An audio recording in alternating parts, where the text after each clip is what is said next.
Hello and welcome to the War Report. I'm your host, Cyrus, joined by Quan. This is the show where we talk about the best moments of 2024, moments 15 through 11.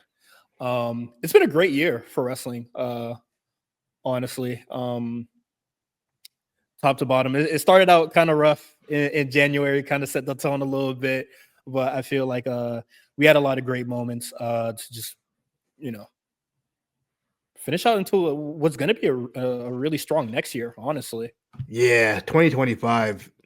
I keep thinking, how is it going to outdo it? Ever since post COVID, every year has gotten better and better and better. I'm just like, how do we just like You think post about that, COVID, and then you have to think about the shit that we were watching pre-COVID. bro? Like every time, like I know it hasn't been that long, but whenever I see a Roman Reigns video and he has the chest protector the on, best joint on, that nasty. shit, I'm just like, that shit takes me back to high school, and it's just like, dude, that was like 4 years ago.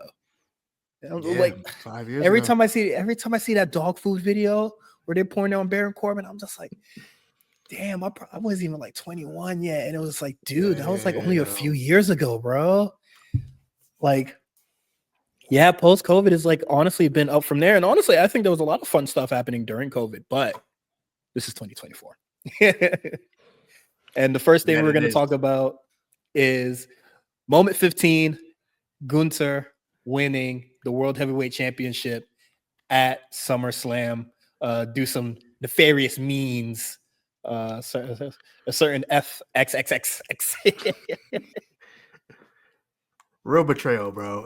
Yeah, Mhm. Gunther, just man, who's had a better 2024 than Gunther? Spent most of it as champion.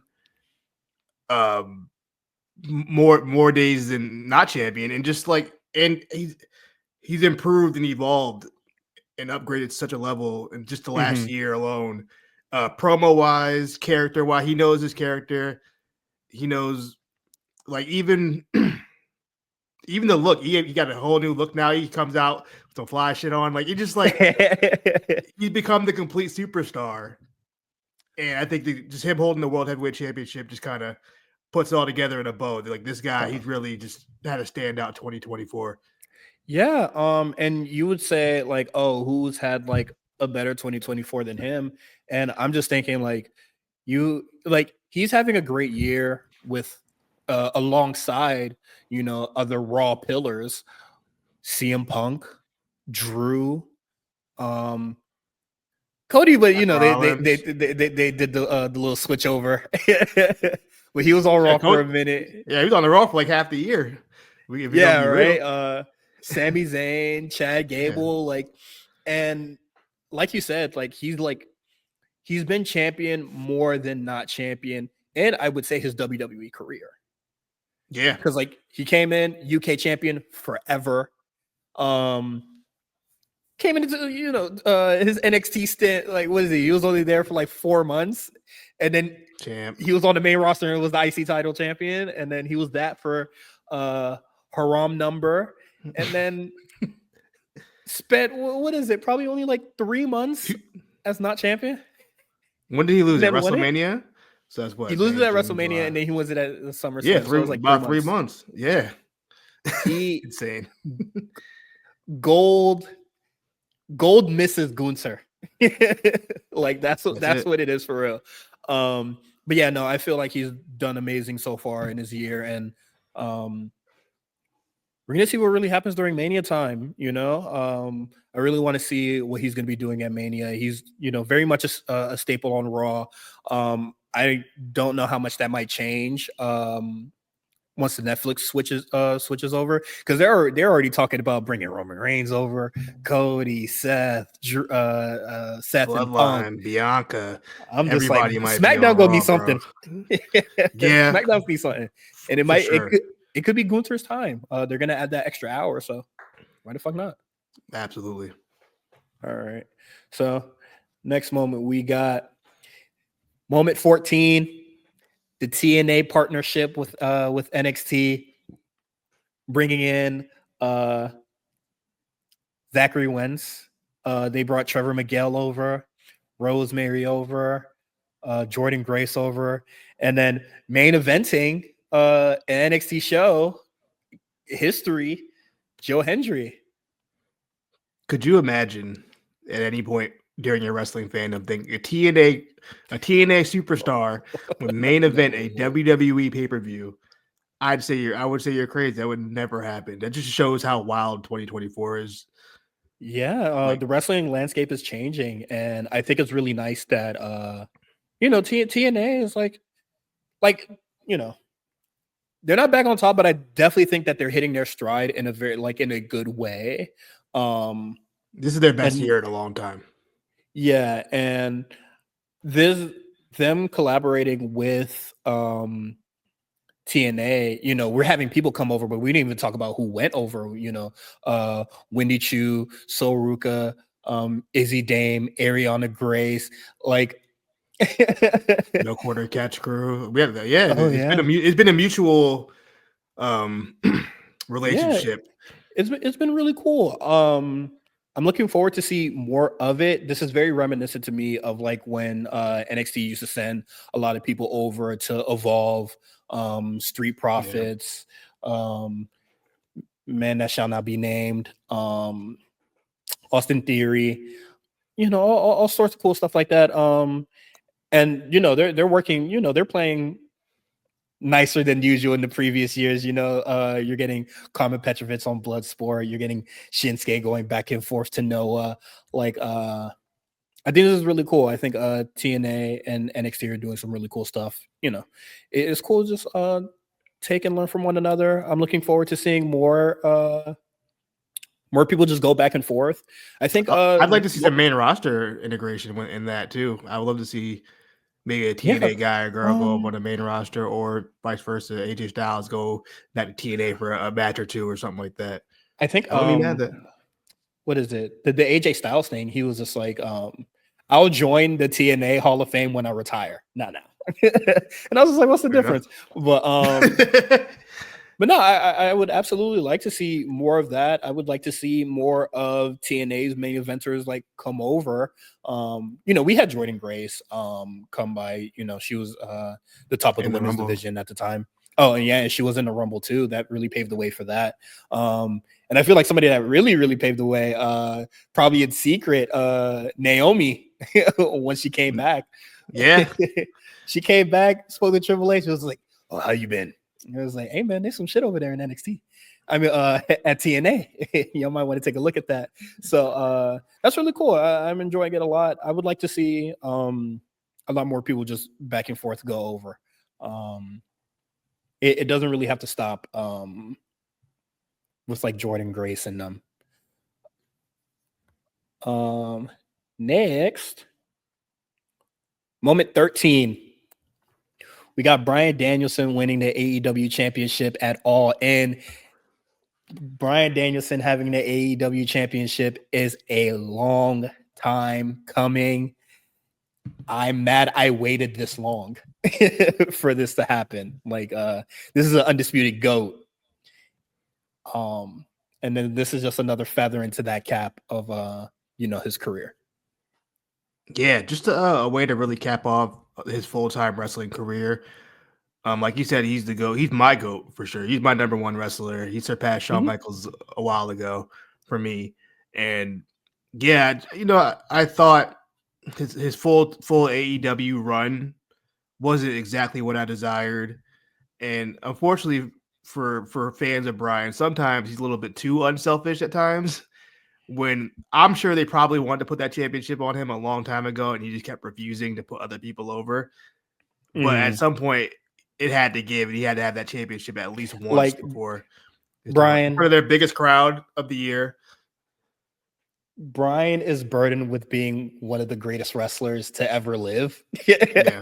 And he's just like, I don't really want all like the accolades and rewards that come with it. And then bookers are just like, dude, you're out of your fucking mind. Like you need to be champion for how like amazing you are. Also he's like an insane person, so that's like really cool too. He's a psychopath. Yeah, man, just in front of that big crowd. Also, I thought one of the best matches this year, I would say possibly AEW best AEW match of the year was Swerve versus Bryan Danielson at All In. Mhm. Either I'm, that I'm or I'm just thinking back. The eyebrow yeah, wasn't just like I was thinking that, or maybe like the Revolution, Takeshita Osprey, maybe. But yeah, either way, this by far was, I think, the best AEW moment for me personally. I might be biased, but that's kind of where I'm I at mean, with it. it was really like up from there. Like him winning that championship. I won't say much about the title reign. Yeah, Um, just to keep things positive and stuff like that. But like, I thought that it was a moment that should have like always happened. Like, I hate that I like waited this long for that to happen, to be, to just celebrate Danielson. yeah, He's been giving us a lot of, he's taken a larger step back, but like I think it was just time to like really like, I mean, I always give him his flowers, but like, just have a moment to like get the, to compliment with the flowers. yeah. He's He accomplished got so an much AEW already. moment now. Yeah, Yeah, right. he Finally got got an his AEW AEW moment. moment now after all Yeah, this time. and I was I'm so sad it was short lived, but it is what it is. Um, Moment 12. This happened recently. Buzzer At, beater. at the buzzer, boy. Snuck in real quick. We got New Day turning on Big E. Um, I was at Wale Mania in LA. And they had like a tribute video to like Big E. I would say very mixed feelings from everybody in the room, but from me, Justin, Mark, everybody that we were with, we were just like, is it over? And they not telling us for real? Like Yeah, it's so weird. Like I get it. Biggie's a great person. He's worked with a lot of people that put Wale Mania together. But I saw that tribute video and I was just like, man, it felt like more of obituary than anything, like a eulogy or something like that. Yeah, Like, a eulogy. That shit, it made me real sad. So to see Big E on Raw, not on a kickoff panel or anything like that, like it felt really great to see. And seeing him on Raw made me believe that, he'll be back very soon. So to put a pin in that, New Day, some dickheads. man, some real jerks. Yeah, I thought, Terrible. I'm not gonna say this is a promo of the year because I think WWE had a lot of really, really good promos and Oh segments yeah, this for year, sure. but it's definitely in the running. I would say by far Kofi and Woods' best work in a long time, probably since Kofi Mania for either of them. Just the Mhm. whole build up to this was just really well thought out, and they took their time with it, which I appreciate. I know sometimes people are could be a little annoyed by how long it takes Triple H to kind of execute on a Mhm. buildup of things, which is warranted. That's understandable. But I thought this was perfect. I thought just the months and months of them bickering and not being on the same page, they really hit home, and they made the turn feel so much more, just so much better because of it. Yeah, because we thought like, because New Day had, Kofi and Xavier Woods, they just been fighting and fighting for so many weeks, and it was just like New Day reunion. We're Yeah, back, baby. We're so back, baby. Can't yeah. wait.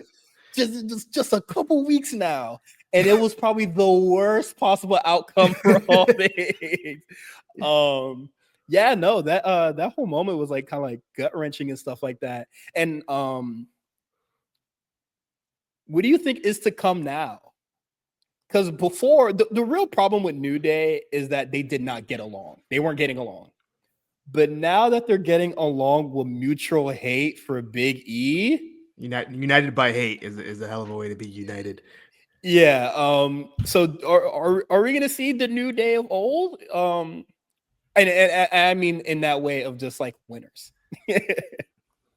I mean, what is 2024 if not the year of hate? I feel like everybody who's been a hater has been a winner. Um, Yes. Not just in wrestling, just in general this year. a lot The of a lot of world. haters are winning. Yeah. So yeah, I can see a very strong year for 2025 for New Day. As far as Big E goes, I'm making a bold proclamation. I think he will be back in the ring in 2025. At what capacity, I don't Yeah. know, but I Singles think for he's sure. back for sure. and I just had me really excited for what's to come with Big E. I think if Big E actually was not medically cleared to compete, They wouldn't did they this. would have had it. They would have been had him as a manager. It's possible, yeah. Also, I feel like he would have said something already. It would have just been like, "Yeah, I'm cooked, y'all." I don't know because but he's been like that for a minute. We're like, yeah, I'm pretty cooked, but there's a chance I might be able to come back. So I don't because he never fully wrote it off, but it sounds like even with the Players Tribune article that he put out Oh yeah, prior to Raw, good article. It seemed like it's great. It was very well written, it's really well thought out. But it seemed like to me that was him, coming at peace of where his career is at. Now I don't know if he was working us or if he was really sincere about it. It could be a mixture of both. But to me, just kind of seeing how his attitude was for so long, and then we get here like, man, okay, maybe we are really getting Big E back. And like I said, I'm just really excited for it, and I'm really excited for New Day in general. Yeah, I'm excited for everyone involved, even though New Day some dickheads. But we're not new to the New Day being just evil and mean. But their first year run, they weren't evil and mean. They were just kind of like just jerks. Yeah. You know what I mean? They weren't like sinister, like evil. These people seem like they're evil. Like they're about to like really hurt somebody. Where they're at right now is a fuck you, I hate you. Like they are the fuck you guy. But like before, or like, at least I remember it's just like, yeah, we're just kind of just general assholes. Like we're gonna be mean, but we're gonna blow the horn, we're gonna twerk in your face, just being showboating and shit like that, But now it's just like the heart is black. Pretty much. This is different. This is a different kind of hate I could get behind. So we'll see what happens with New Day. I hope to see a lot more a lot more ass whoopers in the future. Next, in our final moment 11, we have CM Punk versus Drew McIntyre all coming together at Bad Blood in Hell in a Cell. This is take two, but if Cody and Roman did not happen this year, this would absolutely be my match of the year. But this is absolutely, without a shadow of a doubt, feud of the year. 100%. They made this whole thing work with like Punk being injured for like 5 months. Like they made it work even when both guys couldn't work. Sly digs on Twitter. Whenever Drew was on a side quest, he still still found a way to do slight digs at Punk. Yeah, man, this is all really good stuff. And the match was fantastic. Don't get me wrong. But yeah, they just made it work with like everything that was given to them, even the bracelets. I think it's just a testament of how great Punk gets to be. He's back. He feels back to his old self. Drew, I think this whole feud leveled up Drew to a level we've never seen from him before. Oh yeah, and just their mutual obsession with each other, getting to the point where they were costing each other championships and costing each other hate. Just so much hate between these two that it just like they couldn't even see past each other. Like that's all they saw was just it was like Peter Griffin and the Giant Chicken. Like they just couldn't just, like nothing else mattered. It's just like nothing else. Like we don't even know what the hell they were beefing for at any point. At some point, we were just like, whatever. They got to just hate each other just to hate each other. So you know what I mean? Like so it starts with Drew injuring Punk at the Royal Rumble. Yeah, and then Punk costing what is it? Drew McIntyre the title, resulting in Damian Priest winning. And then they come back. It gets muddy from there. Like Drew is just like, oh no, I ain't really finished with you. And they have fought and argued so many times during that, between him losing the championship to like Bad Blood. It was just like, man, I'm getting lost in the sauce. They kind of just hate each other right now. Yeah, just pure hate. But that gets us to Hell in a Cell, Mhm. where the obsession, the hatred, the match equaled the same level as the feud and the promos and everything. It was Oh like yeah. this was back to the essence. This was there was blood, just hard weapon shots. Like it was just like there was Yeah. nothing. This didn't feel like a modern day Hell in a Cell match. Just felt like one of them ones like I saw when I was a kid. And I'm just happy for it that we got that from these such two great workers. And yeah, man, just a really, really good match and absolutely a match of the year contender, Yeah. in my eyes for sure. Yeah, absolutely fantastic feud. Fantastic match. Um, I know a lot of people were like, "Oh, they're like fighting over a bracelet, blah blah blah," and I was just like, "Come on, guys, it's what the bracelet represents, Yeah, man. Sentimental value, man. Like, hey, I'll break your phone. You gonna want to fight me? You feel me? Little shit like that. There's memories on that phone. There's photos on that phone. Like it's deeper than rap. And I feel like a absolutely lot of deeper than people. rap. And I feel like a lot of people like just like forgot that along the way. Like I know we just mentioned like it kind of just gets muddy in a little bit where they're like at some point it was just like they just saw red when they saw each other. But like Yeah, there's like a lot of like messed up things that they did to one another to for it to get there. But fantastic feud, man. When we do our year end review, it's gonna be there. I'm gonna talk about it all over again. So spoiler for that episode. Absolutely one of my favorites. But yeah, that's it for us. Next is the rewriters.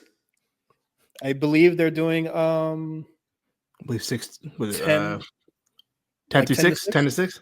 Yes, I don't think can I scroll fast enough? Can I scroll fast enough? it's 10 to 6.